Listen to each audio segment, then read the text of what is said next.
ایک اور بہت ساری مصیبت ہے جس نے غربا کی ناک میں دم کر رکھا ہے، وہ یہ ہے، بلکہ میں کہوں گا امراء کی ناک میں بھی دم کر رکھا ہے، اور یہ دنیا میں کسی خطے میں یہ بیماری نہیں ہے سوائے بر صغیر کے۔ اور وہ کیا؟ یہ جہیز، کہ باپ ساری زندگی کماتا رہتا ہے اور بیٹی کو دیتا ہے، پھر دوسری بیٹے کے لیے کماتا ہے، پھر تیسری بیٹی کے لیے کماتا ہے، اور ساری زندگی جو ہے وہ جہیز میں لٹا دیتا ہے، اور لوگ مطالبہ کرتے ہیں کہ ہمیں اتنا جہیز دیا جائے۔ پوری دنیا میں یہ کہیں نہیں ہوتا، نہ شرق میں نہ غرب میں، کہیں بھی نہیں، صرف بر صغیر۔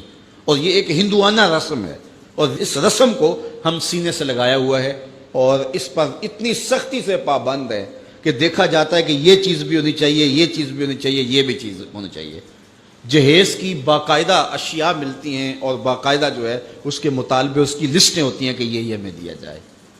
بھلا کوئی جہیز سے بھی امیر ہوا ہے اور اس کے مسائل دور ہوئے ہیں؟ یہ بھی مانگنے کا ایک طریقہ ہے، اور پوری دنیا کے اوپر میں نے عرض کیا کہیں نہیں ہوتا، اور اسلام میں تو اس کی گنجائش ہی نہیں ہے۔ تحفہ آپ دے سکتے ہیں، لیکن وہ بھی ایک جو ہے وہ مخصوص دائرہ ہے، لیکن جب یہ سلسلہ ایک مرض بن جائے تو اس وقت اس سے بھی ان حالات کے اندر آپ کو گریز کرنا چاہیے، اور ایک اچھے معاشرے کی تشکیل کرنی چاہیے۔ اور اس کے لیے ظاہر ہے جو بیٹیوں کے ماں باپ ہیں ان کے لیے اس کے خلاف جہاد کرنا بہت مشکل ہوگا۔ مشکل اس لیے ہوگا کہ لوگ کہیں گے یہ دینے کے لیے کہہ رہے ہیں، اور بیٹے والے جب مطالبہ کریں گے، بیٹی کو ایسے کوئی قبول نہیں کرتا، تو اگر کوئی جہیز کے بغیر بیٹی کا نکاح کرنا چاہے تو کون قبول کرے گا؟ اس کے لیے سب سے اہم ذمہ داری جو ہے وہ بیٹوں والوں کی ہے کہ وہ عزم کریں۔ میں نوجوانوں سے بھی مخاطب ہوں کہ وہ عزم کریں کہ ہم جب بھی مانگیں گے پیشانی سجدے میں رکھ کے اللہ سے مانگیں گے، اور ہم اپنے ہاتھوں پر اللہ کی دی ہوئی طاقت پہ بھروسہ کریں گے، خود کمائیں گے، سنگ لاکھ چٹانوں سے بھی اپنی ضرورت کو نکالیں گے، کسی غریب کی بیٹی سے یا امیر کی بیٹی سے جہیز نہیں مانگیں گے۔ جس نے بیٹی دے دی اس نے کیا باقی رکھا ہے؟ تو اس کے خلاف جو ہے وہ عملی طور پہ ہمیں اٹھ کے کھڑا ہونا چاہیے، منبر و محراب سے بھی آواز ہونی چاہیے۔ انشاءاللہ ادارۃ المصطفیٰ کے مبلغین اس کے خلاف جگہ جگہ بولیں گے، اور ان کو اس عنوان سے تیاری کروائی جائے گی تاکہ وہ اس رسم بد کے خلاف کھڑے ہوں، اور اس مصیبت سے بھی جان چھڑانی چاہیے کہ جو ہے وہ 1000 کا لشکر لے کر بیٹی والوں کے گھر حملہ آور ہوتے ہیں۔ کس نام پہ، کس وجہ سے؟